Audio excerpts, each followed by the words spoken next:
Hey, check it out. This is Eminem, and the streets is watching.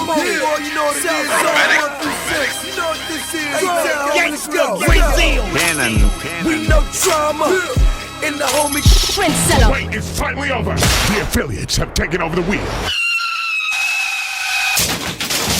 Right here on the streets is watching on Shade 45. 88 Shade 45 Friday night. The gang's all here. We got family in the building. Yeah. I told you, we done been around the world a couple times, but this time it felt like that final lap, that what they call that victory lap. Yeah, you know what I'm saying? Yeah. Nip is here. Nipsey Hussle, what's up? Drama, what's the deal, man? Back in main streets, back at the house, man. Yeah, it's good to have you back at the crib. Thank you, man. Always good to be in the A. Let's talk about your history, just with Mean Streets and coming here. And yeah, I remember we did might have been 2014. We did a listening party here. Yeah, for sure. Maybe it was 14. At the latest 15. Yeah, I think maybe end of 14, 15. End of 14, early 15. Yeah, nah, but this was my home in the A, man. Y'all was still building it, you know what I mean? Yeah. It's all the way complete. It looked like, we in Beverly Hills somewhere in this motherfucker. Nah, it's dope though, man. I caught a good vibe in here. You know what I mean? Was in that back room working for months. Y'all always rolled the carpet out for me and just, made me feel like fam every time I came to Atlanta. So, for sure. It's always love. You being in Mean Streets and everything, I have to say that around that same time, maybe go back a year earlier, I was lucky enough while I was in LA to walk into a volcano. Yeah. We ran into each other. Yeah. And, we've always had some history, good history, yeah, and what have you. And we were just talking about projects and everything. You told me about this project that you were about to do. And I don't know if I suggested it or you suggested it, but we came about like, yo, let's do a tape. Mm-hmm. And you were already in motion. Yeah. And, I was blessed enough to be a part of what I feel like was going to be history with or without me. You know what I'm saying? I'm speaking about Crenshaw. Yeah, nah. The convo, it was by chance. We just was in the same restaurant, and I hadn't even really committed to what I was gonna do with that music yet. I was really so-called working on my album at that time. Mm-hmm. But I always wanted to do a Gangsta Grills. I always felt like every iconic artist, especially that came from the streets, at some point in they path needed that stamp. And you know what I mean? Just coming from the mixtape game, I'm like, I had always done, unbranded mixtapes, and I ain't really ever lock in with a DJ. And so we ran into each other.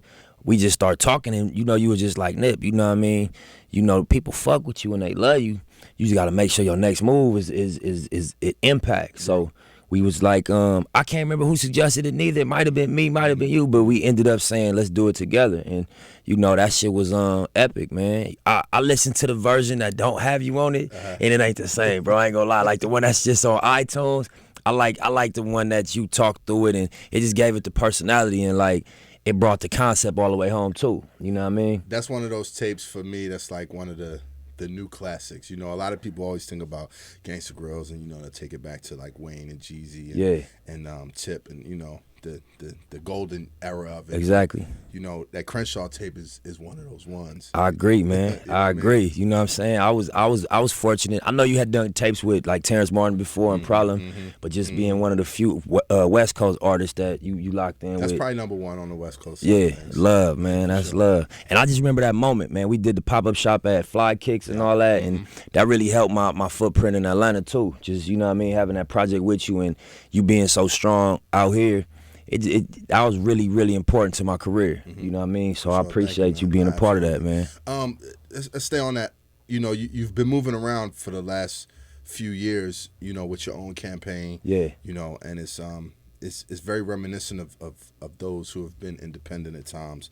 The Tech Nines and the Master P's and so forth. That with your mixtape / albums, clothing line, and everything. And everywhere you go, regardless of who is involved, no radio station, no label, no nothing, you'll command a crowd, and it'll be lines down the block for people coming to see you, and meet and greets and everything. Just talk about that and how important that's been for somebody like you, and just the difference in what you've been doing as compared to what some other artists may rely on certain things that you don't need to rely on. Right. I think that every artist got they element or they ingredient that they lead with. So I think that some artists is really, really strong at making club records or radio records. Some artists is really, the fans are interested in their story, so the albums really do well or their projects do well. I think in my case, I realized when I left Epic early on, I had to deal with Epic, that I wasn't gonna have the strong publicity campaign that having the relationships with the publicists bring you, or the strong access to radio that being on a major label. You still gotta make them records, but you got a team to work your records, and you got a bag to support the records.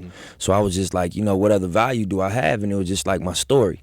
I always knew that, even before hip hop got a whiff of me, I was a unique individual, and we made a lot of hard decisions that's honorable. And I was like, if I just go into that narrative and really, really talk about it, I'm sure people gonna connect to just the ambition and the dedication and just what really happened. So I always try to lead with that and make it between myself and the people. And one of the slogans we was campaigning was "fuck the middleman." When I say that, I was just talking about everything between artists and people. I considered a middleman when I was just completely outside of the system. Right. It was just about them ears that was listening, and then the message that I was giving. And to your point of people showing up and standing outside and just lining up, I think it was because we humans. You know what I mean? And like sometimes if you say the right thing or you strike the right chord with people, the politics become irrelevant. You like, I'm gonna support this person and I'm gonna get behind this, and I think in my case that's what we saw, you know what I mean? Real. Yeah. How long you feel like you've been working on this album, on Victory Lap? Man, when I had this room right here rented out, bro. Oh, I might have been 14 into 15. 14. So what, we in 2018, so at least 5 years, How many records did you go through? I dropped 2 mixtapes. I dropped Slauson Boy 2, and I dropped Mailbox Money. Yep. And all of them records was made for the album. I was mentally in Victory Lap mode when we was recording. I was playing records for you, for Cannon, for Lake. He was giving me feedback on a lot of them records that ended up coming out on the mixtapes.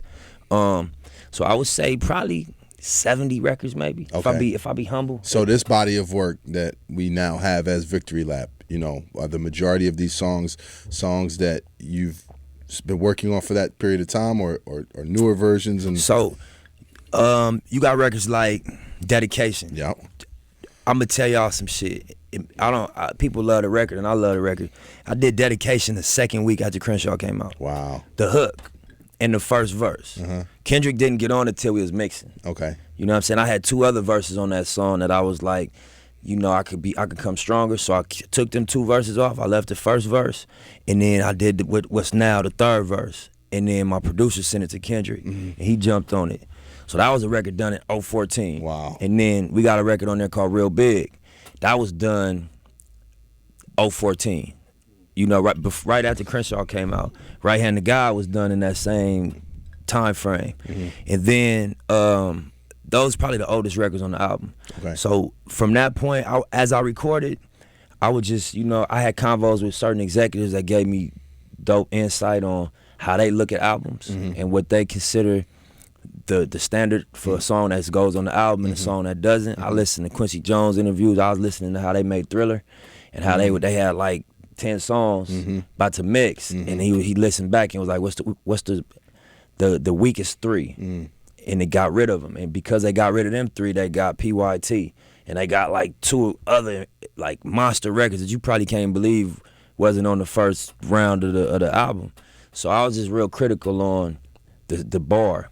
And as I made records, I might make 5 or 6 records and say, out of these 5, only really 1 is a great record, and I'll put that in the cut, for the album. I made Blue Laces 2 recently, close to the end of the process. Okay. I made the actual Victory Lap title track, which is one of my favorite songs on there. Crazy.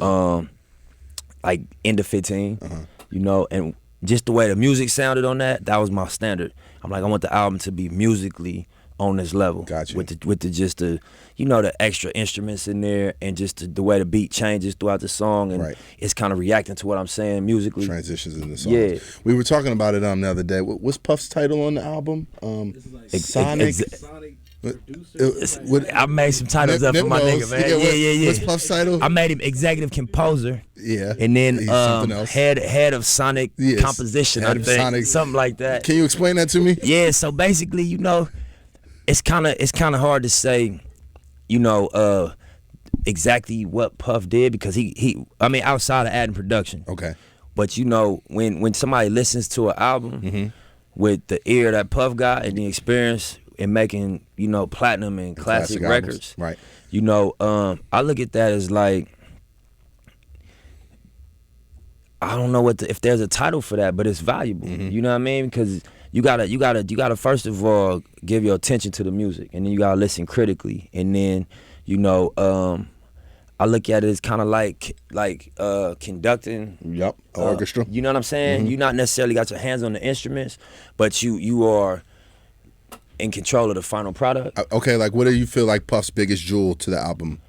All right, so Puff, one of the things he said was with rap niggas, right? Yep. We brought him rap niggas early. Before we got it. Before y'all ever heard it, right? Got you. When I say y'all, the public. Yep. And I was pumped. I'm like, Puff, I want you to put the mink on. We gonna do like you and Nas and Hate Me Now. We gonna have fire and shit in the video. He like, yeah, that shit tight, bro, but it's missing something. And that deflated us because we was pumped up about the record. He like, listen, I'm gonna tell you something. He pulled up Natural Born Killers by Ice Cube and Dre. And our song was mixed and mastered. He played that, it was 10 times louder. It was just more, violent sounding, right? And, he like, I see what you trying to do with this record. You gotta get it, this is your standard. So your shit knocking like this, it ain't what it's not serving its purpose. So we went back in and basically there was a synth lead, right? Gotcha. We was trying to arrange this song like a song. So the synth lead would come in at the hook and it would go out during the verses. We like, fuck that, man. It's a West Coast anthem to begin with. It's gonna start on the West. Let the synth play the whole song. Then we called Mars and 1500 and Lawrence and Brody Brown in, and they just added energy on top of it. I played the Natural Born Killers record. I'm like, we gotta equal or pass this energy on this one. And it took the record to the next level. We thought we was done with it. And then in addition to that, it was other songs on the album. Puff like, take these off. Okay. He like, you gonna have he said some real shit. He like, Nip, So you the got album was gonna be longer. It was gonna be longer. Got you. He like, Nip, you got a classic album. Right. He like, niggas, like a lot of legends don't got classic albums, bro. He like, you know what I mean? I don't just be throwing that word around. He like, I've been riding to it in the Maybach. I've been listening to it bar for bar. He like, you got a classic album. Take a couple of these songs off and it's gonna stand up. And so we took a few songs off. And he called in Scott Storch, he called in Mario Winans, and we added extra music to a lot of the records also. And we just vibed. Like we called people into the studio, played it for people. He went back in with Ali. I saw those sessions. Yeah. And he basically sat with Ali on the second round of mixing. Okay. And was just like, let's maximize what's going on here. So it's a lot, man. And then he got on the gram and started, talking about it. And he got his camera crew involved. He chose young nniggas to get on. Oh yeah, that's another thing he did. So I wanted him to get on rap niggas. Got you. He heard young niggas like, this the one, Got bro. you. I'm hopping on this one. Got you. And he went in the booth on the spot and was he just knocked it out. And at first I thought he was just ad-libbing, right? But when I listened back, he's actually responding to what I'm saying. So if you really listen to that song, he responded to my lines, you know what I mean?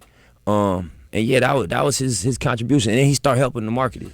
I feel like your peers and just like people in general, whether it's Puff, LeBron, Michael B. Jordan, like, you really got to talk right now, you know what I'm saying? So it's, amongst, all the other artists that I've heard you talk about, have reached out to you or been riding to and listening to your music and support and everything. Let's talk about that a little bit. Like, how's that feel to like have this moment? What's crazy is that it's always strange to me that, the power of influencing influential people. Even from when Jay bought the albums, I see how powerful of an influencer Jay is. You know what I mean? And to be somebody that inspires or has an influence over they taste of what they doing. I seen Michael B. Jordan working out to the album. Mm-hmm. Seen LeBron tweeting it. You know what I mean? Scarface tweeted it. Wow.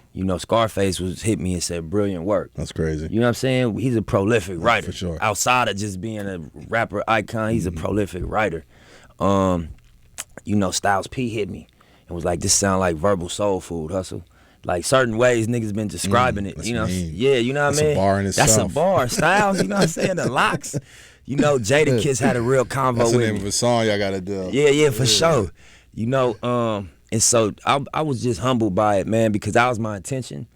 I was like, I've been respected as this dude is authentic. He from LA. He from the cloth of a real LA person from the streets. He represent a real tribe. He's respected amongst his community.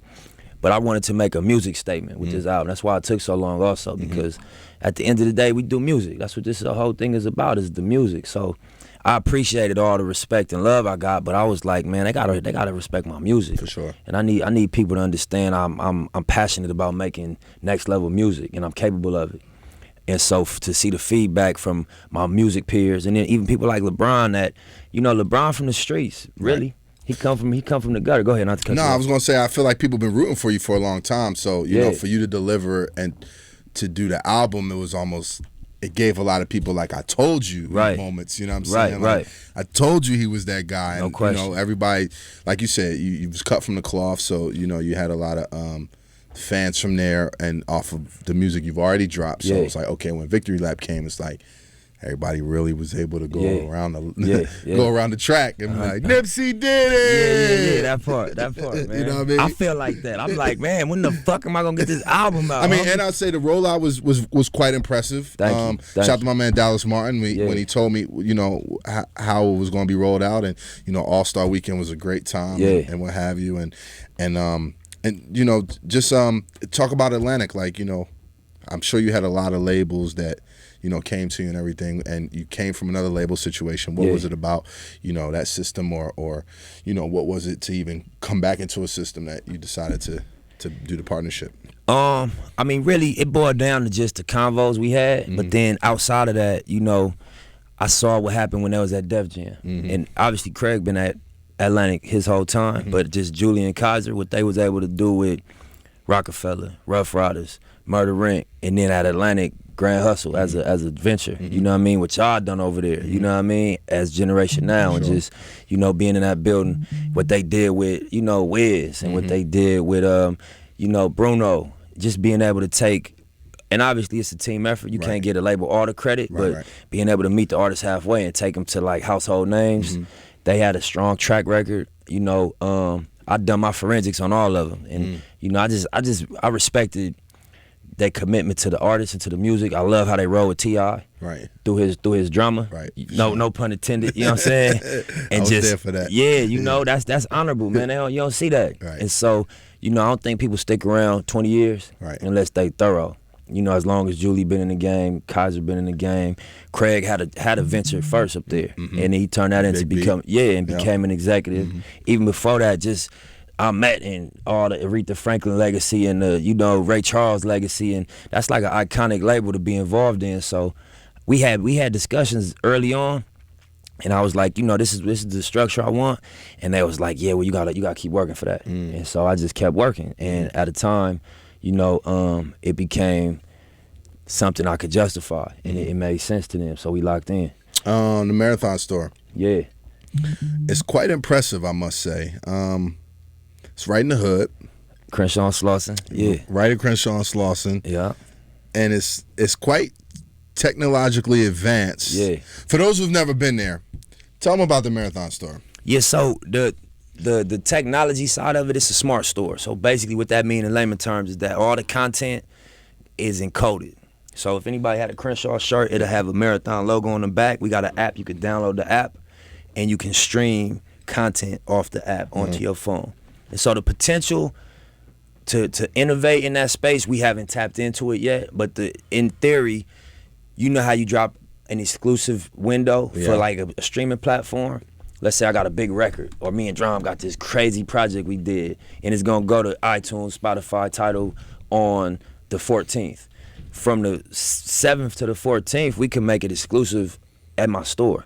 So the only way you could experience the product is if you have the Marathon app and you buy a product, you can stream it. Whether it's a documentary, a mixtape, and you know, obviously it's gonna be, we had to be creative with ways to, you know what I mean, activate the technology, but it's a smart store. So all of the, you could go in your dirty clothes. It's crazy. Yeah, you can grab a shirt out your dirty clothes hamper. I could put, when I blast out, hey y'all, anybody that got a Marathon product, I just put some new content up. And instead of it being on WorldStar or on any one of the digital platforms, it's actually on your product. And so that's just a new idea. I saw the NBA gravitate toward that after they got they jerseys now that you can actually stream content off. You had it first though. Of course. Yeah, check the files. We came out June 16th, 2017. You feel me? So yeah. And people come from all over, like the world, to come to the store. Like, we get all type of tourism. I seen some Japanese tourists there last time I was there. Yeah, Australian people, you know, people from Europe, Africa, all types of people. Now most people would have probably went to Fairfax with it. Yeah, we talked about it, but that parking lot in that corner in specific has you know, a sentimental connection to the story. Okay.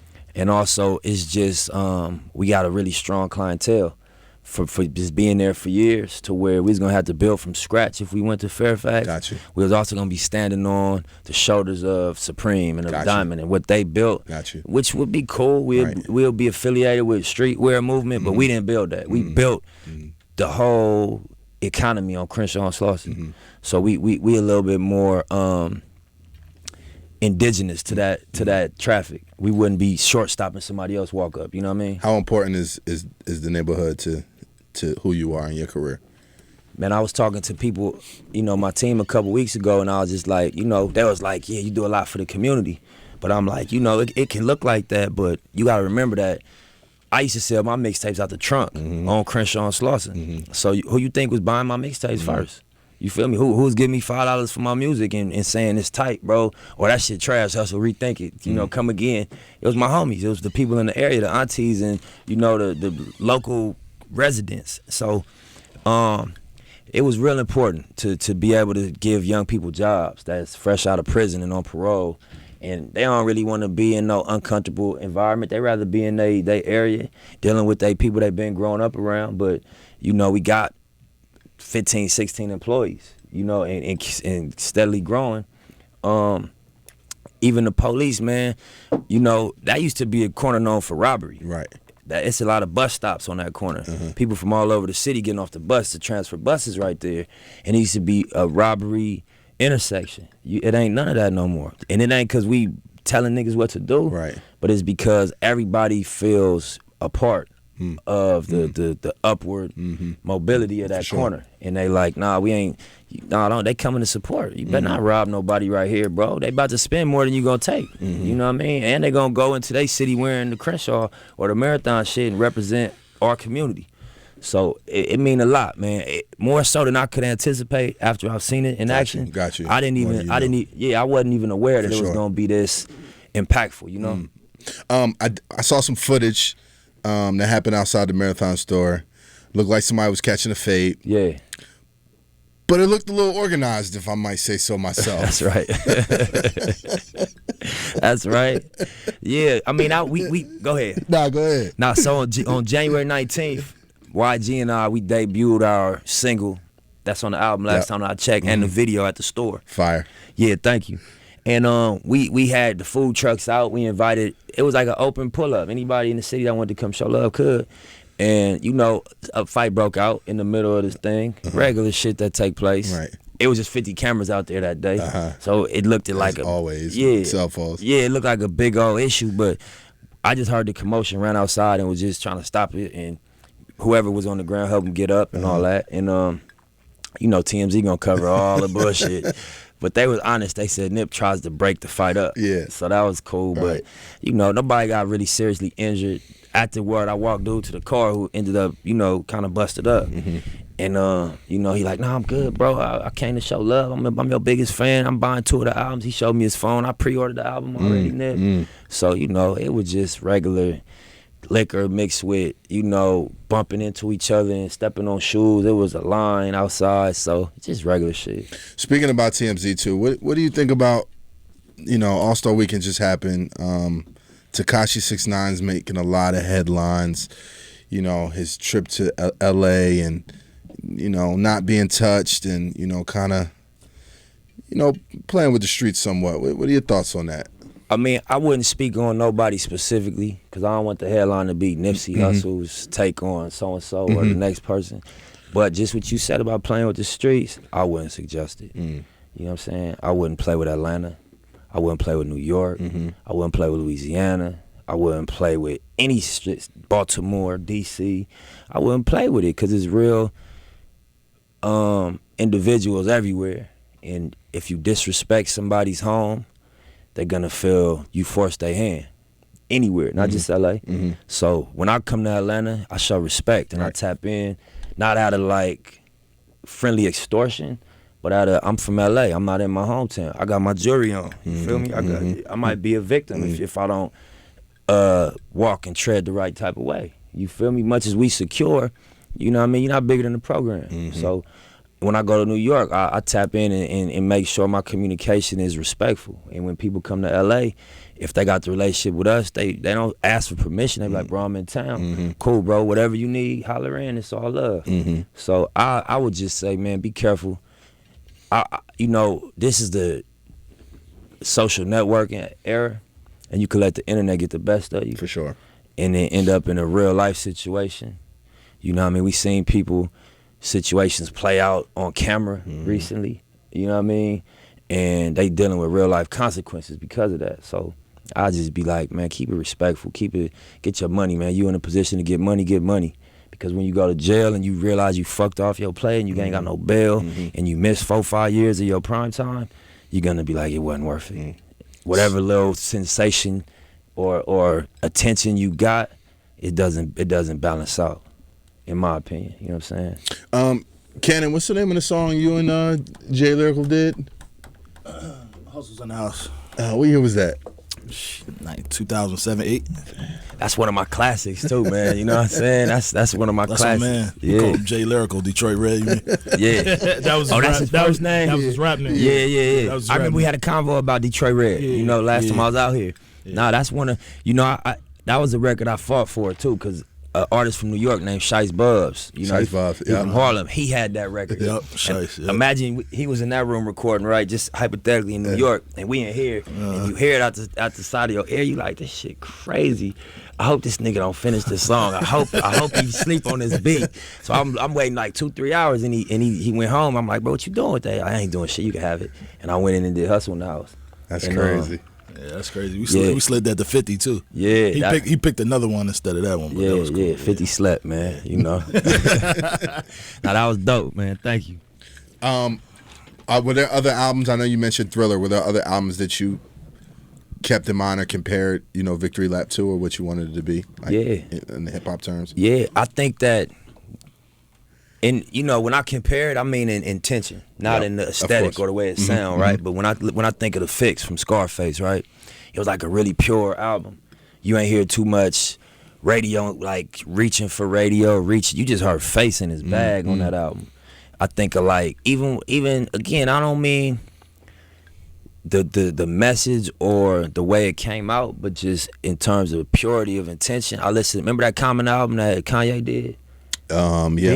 Yeah, it was B. That was to me. That was pure Common. It wasn't. It was just like conceptual. That was a shorter album too. Yeah, it was short. It was like 10, 11 songs.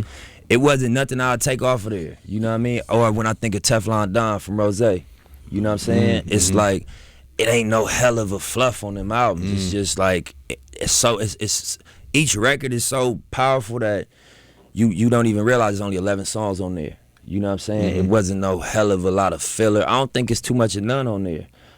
Blueprint with Jay, not to say that I would compare my album to any one of them. I'm just saying in terms of the intention when you listen to it, it's just like, you just got what they was really good at across 14, 12, 11 tracks. So when I listen to Victory Lap, I don't really hear the record where you be like, he was trying to, do this on. It's like, nah, he really telling his story on all these songs.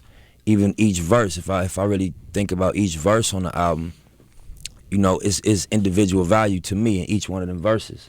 So yeah, I would say in terms of hip hop albums, those 3 or 4 that I named.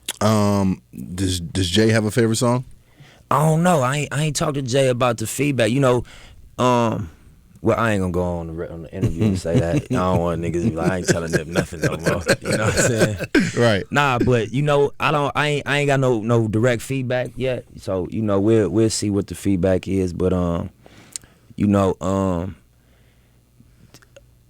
it was a kind of like a head nod, like, you know, it's gonna make a strong impact by the way the rollout's looking. Mm-hmm. You know what I'm saying? So I'll be curious to see what his favorite. We sampled one of his records for Hustle and Motivate. I heard you talk about that too, just about getting permission from the sample, or Jay made a deal when he originally sampled it. This is what my team told me. Okay. I wasn't doing the paperwork. Got you. You feel me? So I don't.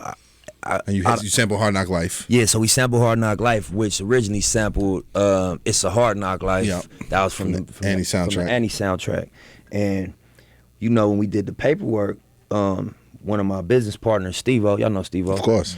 You know, he was like, yeah, Jay signed off on it. I'm like, oh, that's dope. What about Annie?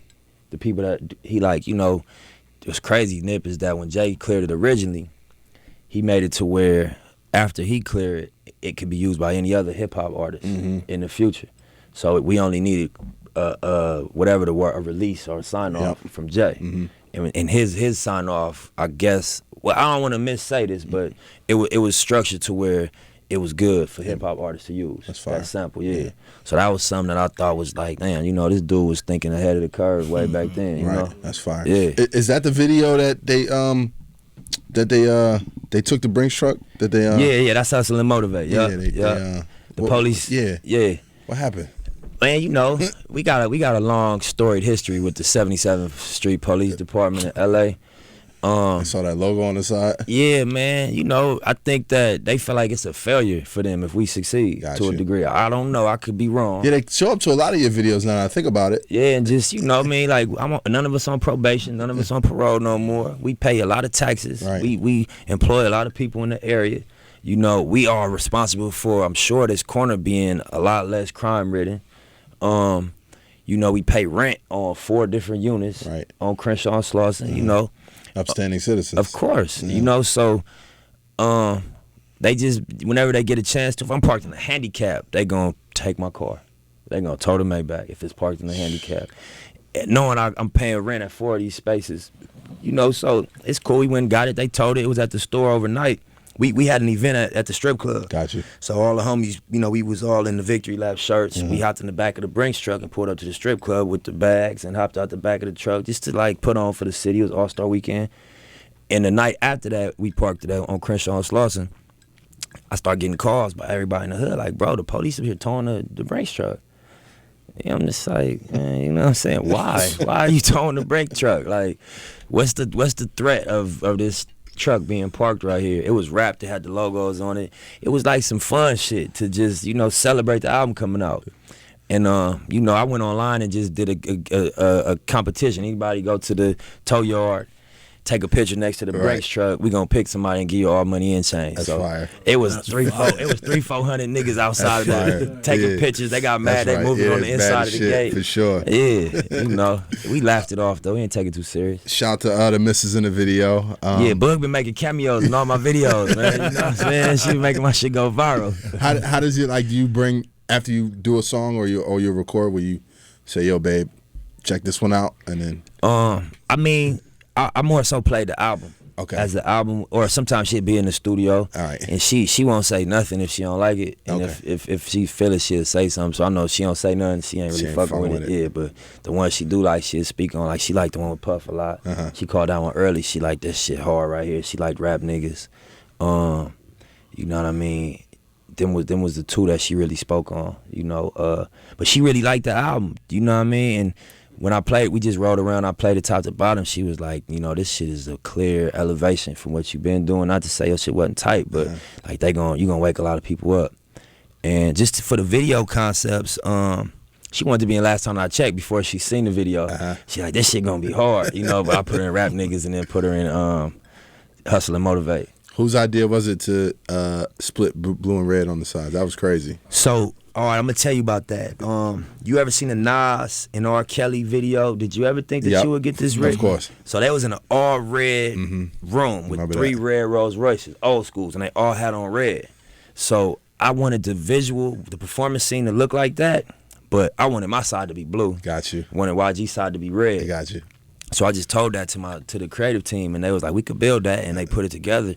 And I was like, this shit better than I expected. You know what I'm saying? That shit was crazy, you know? Crazy. And so he had the black Lambo on the red side, we had the white Lambo on the blue side.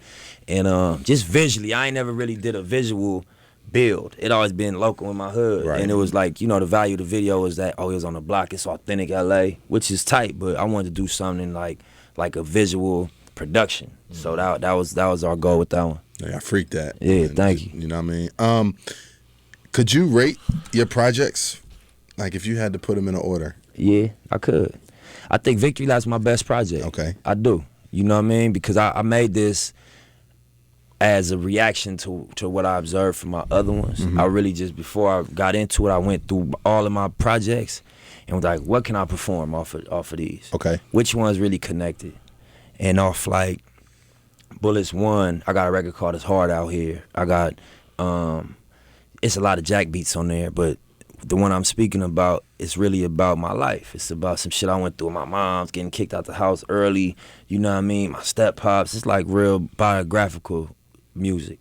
And then on Bullets Ain't Got No Name 2, Hustle in the House stood up. A couple of the records on there stood up. And if you think about rap niggas got the same energy as Hustle in the House. You know what I'm saying? You think about young nigga, it's autobiographical, like Hard Out Here on Volume 1. Then you think about Volume 3, Bullets Ain't Got No Names. I got certain records, you know, a song called Rap Music. It's again talking about, you know, my life. I could really reference what inspired the verse, like where I was at, the day, the year, you know what I mean? So I was like, damn, the songs that really stood out and stood the test of time was the ones that connected to a real life narrative. So I'm like, that's what I'm gonna zero in on this album. And then just the energies of records that work. Hustle in the House worked for me. Then like the Marathon, Blue Laces worked. Keys to the City worked. So when I think about an order, I said that to say the mindset of what I was thinking when I made Victory Lap. Got you. I was like, why have they connected to me? What songs was really the ones that got people to connect? And I wanted to, and I also thought like, damn, you know, if I'd have took a little more time, I could have, because I got 3 bangers that are what I consider to be timeless hip-hop rap records, right, on maybe each of my mixtapes, 1 or 2 or 3. To where if I took 1 or 2 or 3 from each, I have a nice, solid classic. You know what I mean? For sure. So I was like, that's what I want Victory Lap to be. But if I was to put it in order, I would say Victory Lap's probably my best one. I would say Crenshaw would come after that. Okay. I would say Mailbox Money come after Crenshaw. I would say Marathon comes after Mailbox Money. Then I would either say TMC or Bullets Ain't Got No Name 2 would come next. And then from there, I would say Bullets Ain't Got No Name 3 and then 1.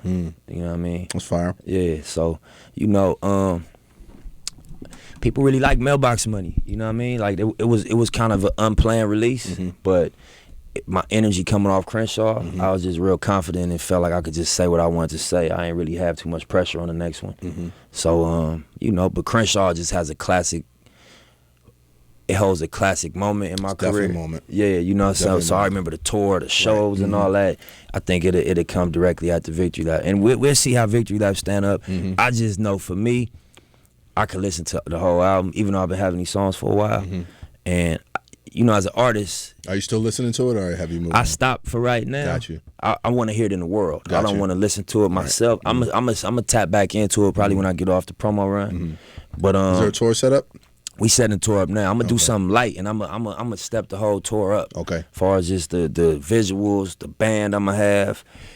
You know, we did a show in LA at the Palladium, the release night. Yep. And Puff hit me afterwards, was like, my nigga. 1500 did it? Yeah, 1500. They was the band. You know, I had a fully produced visual program to go with the songs.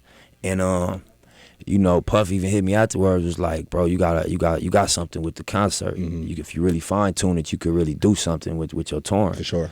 So instead of doing 35 dates, I want to do like 15 monster shows, 10 monster shows like in important markets, and then we'll see how that go. But I really want to like produce a real experience, right? Than just get on stage, no disrespect, right. Just regular rapping, and then I want to really even what happens in between the songs.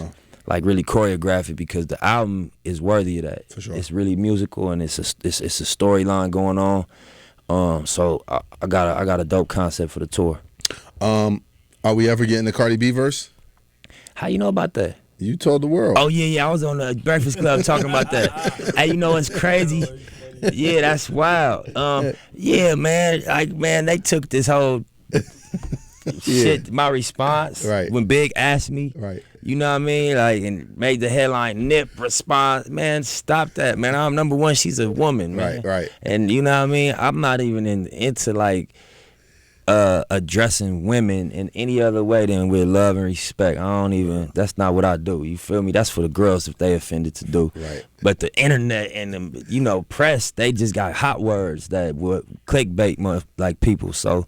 I'm a fan of Cardi B. I like what she do. And she killed the verse. And in the verse, she say, "Can a Crip nigga fuck with a blood bitch?" That's one of her lines in the verse. You feel what I'm saying? So, yeah, definitely. I think I would love for that record to come out. It's a banger. It's like a fuck anthem. Okay. It's called I Just Want to Know. Oh, yeah, that's fine. Yeah, and you know what I mean? I sent it to Mike Will recently. Okay. And just, you know what I mean? Like, I was like, just tell me your opinion on it, and if it's any room to like beef it up and make sure I got the right bounce. You know what I'm saying? You did the beat? Nah, Mars, yep. and you know what's crazy? I got the beat over here with y'all. Y'all, for real? Yeah, one of the producers that we invited through when I was over here. For sure. Lil C. Okay. Hey, Lil C produced that. Yeah, you know what I'm saying? Mars and Lil C produced that a while ago. Wow. Yeah, so I'm gearing up to start recording again for the next one once we finish. You got the name already? Of the album? Yeah. I do. I can't say it yet. I know though. you can't say it. I'll tell you off air. You know what I'm saying? It. Yeah, for sure I got it. It's people gonna hear it and be like, "Oh, I'm interested. Let me hear what this sound like." Right. But yeah, I'm trying to come back ASAP, man. I took so long to make my official debut. It's time now. You got that monkey off your shoulder. Yeah. We got a gas now. It's about music, man. I got a whole goal about how I want to deliver my albums that's under this deal. I want to do this in a concentrated window. I don't want to get on no like 2-year hiatus type shit. For sure. Yeah. Nip, congratulations, man. Thank you, John. Everybody's happy for you, man. Yes, sir. You know yes, sir. The monkey's off my back, for real. That's a real statement. Victory lap. Nip Hussle. Y'all know what it is. 888 Shade 45. Let's get it. Yeah.